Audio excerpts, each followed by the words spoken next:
Walkie talkies जो हैं वो धमाकों, अभी भी धमाके हो रहे हैं लेबनान में दोबारा। और वो वॉकी टॉकीज में अब ये हुआ है कि जो वॉकी टॉकीज है वो भी धमाकों से फटना शुरू हो गई हैं। अंगूठे लगाने की जो मशीन होती है, बायोमेट्रिक्स, वहाँ हुआ। सोलर पैनल्स जो हैं उनमें आग देखी गई। वॉकी टॉकीज जो हैं वो उनका मल्टीपल यूज़ होता है, उनमें आग लग गई।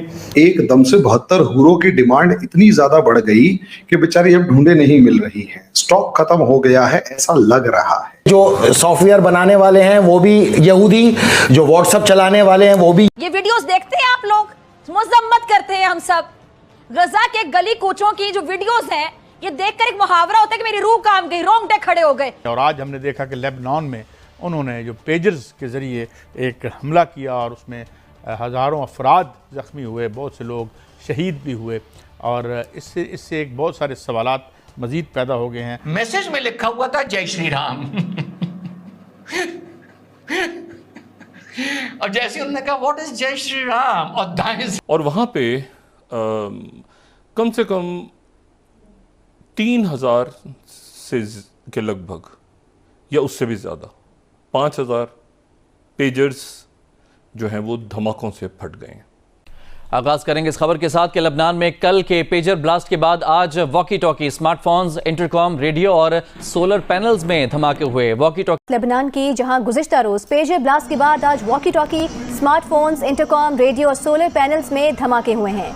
वॉकी टॉकी धमाके अब से कुछ देर पहले उस वक्त हुए जब कल शहीद होने वालों की नमाज जनाजा अदा की जा रही थी।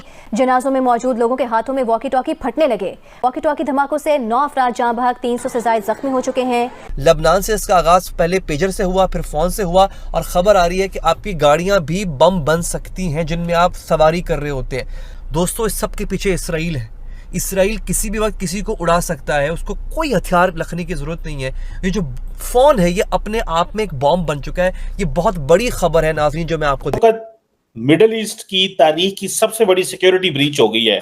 अगर आपने देखा है कि जो पेजर डिवाइसेस थी, पेजर डिवाइसेस जो है, पेजर कहा जाता है एक लो टेक पर्सनल वायरलेस कम्युनिकेशन होती है जो हिजबुल्लाह, जो लेबनान के अंदर हिजबुल्लाह इस्तेमाल करती है। वो तारड़ साहब, वो जो डिवाइसेस थी जिसके पास थी, इजराइल ने वो डिवाइसेस भेजी हुई थी या मैन्युफैक्चर की हुई थी, जिसकी वजह से तारड़ साहब तकरीबन उन डिवाइसेस के फटने की वजह से तकरीबन 3000 जो हिजबुल्लाह के लोग हैं वो जख्मी हो गए हैं।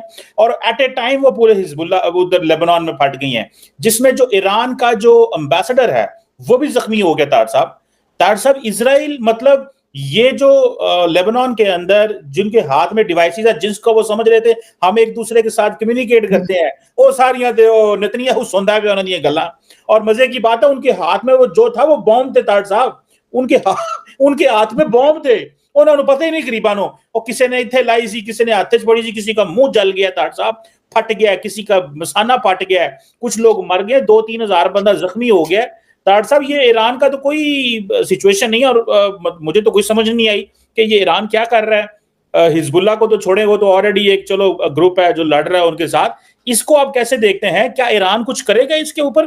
वो पहले जो उस जनरल वो मारा गया था उसके लिए तो उन्होंने कुछ भी नहीं किया था। मुझे लगता है ईरानी डरते हैं। तारड़ साहब आपका क्या ख्याल है इस मामले में? Iran does not have a capacity and ability to do. अगर रिटेलिएट करना होता तो चीमा साहब अब तक कर लेते, बल्कि उन्होंने, आपको मैंने कल भी शायद जिक्र किया था कि अगले दिन यमन से, परसों की बात है, यमन से एक मिसाइल जो था, सुपरसोनिक मिसाइल जो है इजराइल के ऊपर गिरा है, किसी आबादी से बाहर गिरा है वो, जिसकी वजह से, जिसको इजराइल के जो 2 सिस्टम है इस वक्त, उनके पास एक तो 2 सिस्टम है जो रोकते हैं मिसाइल को, वो नहीं रोक सके उस मिसाइल को। लेकिन उसमें चीमा साहब ये सिर्फ और सिर्फ ईरान क्या करेगा, प्रॉक्सी वार उनके साथ करेगा, हूथियों के जरिए, हिजबुल्लाह के जरिए और लेबनान के जरिए। इससे आगे नहीं जा पाएगा। तो इजराइल जो है उनके पास एक तो पैसा बहुत ज्यादा है, जितने स्टार्टअप्स हैं वहां पे डिफेंस की, पहले भी, अब दुनिया के अंदर, अमेरिका के अंदर इस वक्त जो वेज इस्तेमाल करते हैं सारा के सारा इजराइल बेस्ड है सारा कुछ। तो चीमा साहब उनके साथ को टक्कर लगाना कोई इतना आसान थोड़ी है। उनकी स्ट्रेंथ जो है, फाइनेंशियल स्ट्रेंथ है, उनकी एडवांस टेक्नोलॉजी है। इस वक्त जो मैं अगले दिन पढ़ रहा था कि उनके गाजा में हर बच्चा जो पैदा होता है उसका सिस्टम उनके सिस्टम के अंदर मौजूद है। उनको जो फोन इस्तेमाल होता है उसकी आवाजें वो सुनते हैं। उन्होंने एक सिस्टम क्रिएट किया आर्टिफिशियल इंटेलिजेंस के जरिए, जिसने 35,000 गाजा के अंदर जो है वो उनको टारगेट बना के दिए कि ये टारगेट है, they are leading towards Hamas. तो वो उसके ऊपर मुसलसल काम कर रहे हैं। पाकिस्तान वो कहते हैं आप लोग रोना बंद कीजिए, मेरे तक आवाज आ रही है।